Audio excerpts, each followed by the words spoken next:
Hello, it's me Yenny, and today I wanted to show you guys the drawing process for this illustration of my original character Rue, and talk to you about my general digital drawing, specifically the coloring process, since I think it changed quite a lot over the past year, and there's just a few things that I sort of incorporated into my process that I try to do for most of my digital work now. So I usually start out by sort of like roughing out my color concept, and I do that by firstly laying out like a simple base layer on the character. So like choosing some color tones for the skin, hair, clothing, and adding in like some very subtle shading and blushing, as you can see on the face or around the fingertips.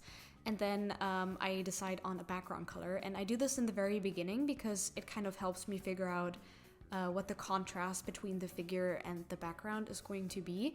And it also helps me sort of fine-tune my color choices and color palette later on as well. So you will really know how everything looks together as a whole in the end.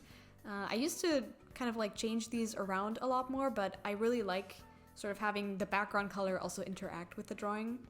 So something I also do sometimes is lay down the background color first, and then with like limited opacity build on top of that to sort of mix the colors and choose my color palette by doing that.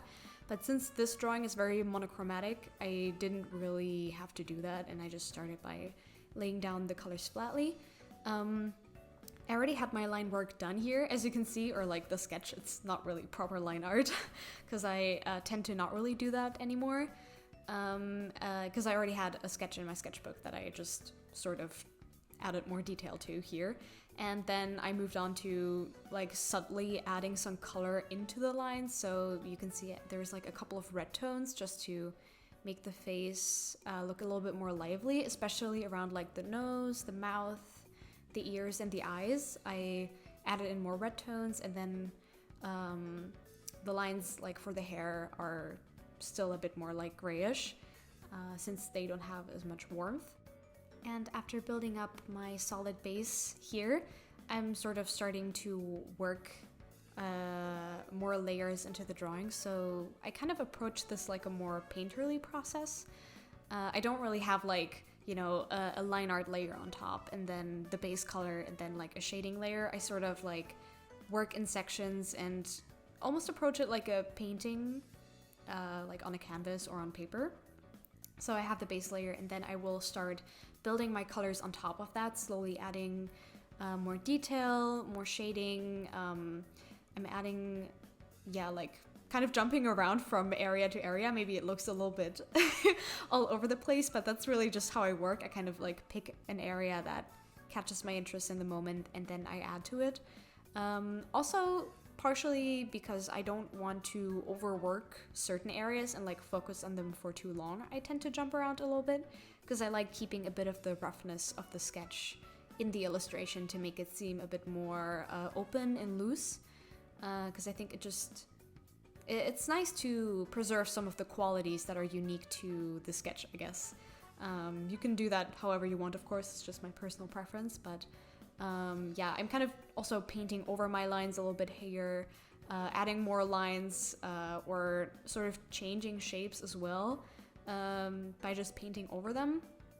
And that works pretty well. I also don't actually add that much detail to like the necklace, for example. Like I approach it in a pretty simple way where I just lay down flat colors, and then I add like minimal lines and shading to imply the shape of the beads there, and it's usually enough. I think if the details are really small, if there's like really small objects, usually I don't feel the need to fully render them out completely because the idea is already there and it will already be conveyed, and you're not going to be like zooming in on it. It's more like something that you're going to look at as a whole picture, so it's kind of enough to do that, and it also makes it just look a little bit more organic as well.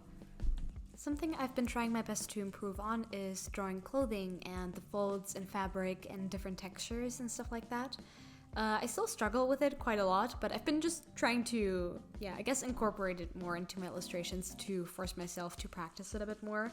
Specifically for this character, I've been drawing him in a lot of like ruffles and bows and sort of fabric that maybe seems like it's slightly shiny or like very soft and silky.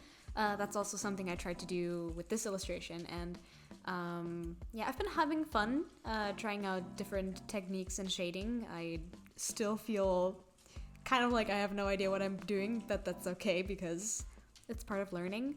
I think I used to draw, that sounds kind of silly, but I used to draw a lot more like naked people, just like in general, because I didn't feel like coming up with clothing for them to wear, which is sort of funny because when I was really young, I wanted to be a fashion designer, and I think I'm kind of coming back to that, where I'm like, I have the power to make these characters wear anything I want, so I should probably take advantage of that. So yeah, I'm trying to be at least a little bit creative with my clothing choices and also make them look interesting fabric-wise. Right now, in the process, you can see I'm just sort of cleaning up different areas and adding a bit more depth and detail. Also, it's snowing outside right now. I hope you can't hear that. I guess I'll figure out when I listen back to the voiceover, but yeah, I'm just sort of like cleaning up some areas while making sure to preserve some of the roughness in the lines, and then finishing off the illustration by adding just a few final like highlights, some shading I've been missing, like on the rosary here on the necklace. I was missing that and it looked like it was stuck to the fabric, so yeah. Yeah, that's pretty much my current drawing process. I'm probably going to make a matching illustration for this character's boyfriend. So I hope I can finish that. And if you guys are interested in that, I can also upload a process video of that one. I think it'll be a little bit different, like less monochromatic than this one, but I don't know, I haven't quite decided yet. But I hope you guys enjoyed this video. Thank you for hanging out with me. Maybe this was interesting or helpful to you, or not. And I will see you again very soon. Bye bye!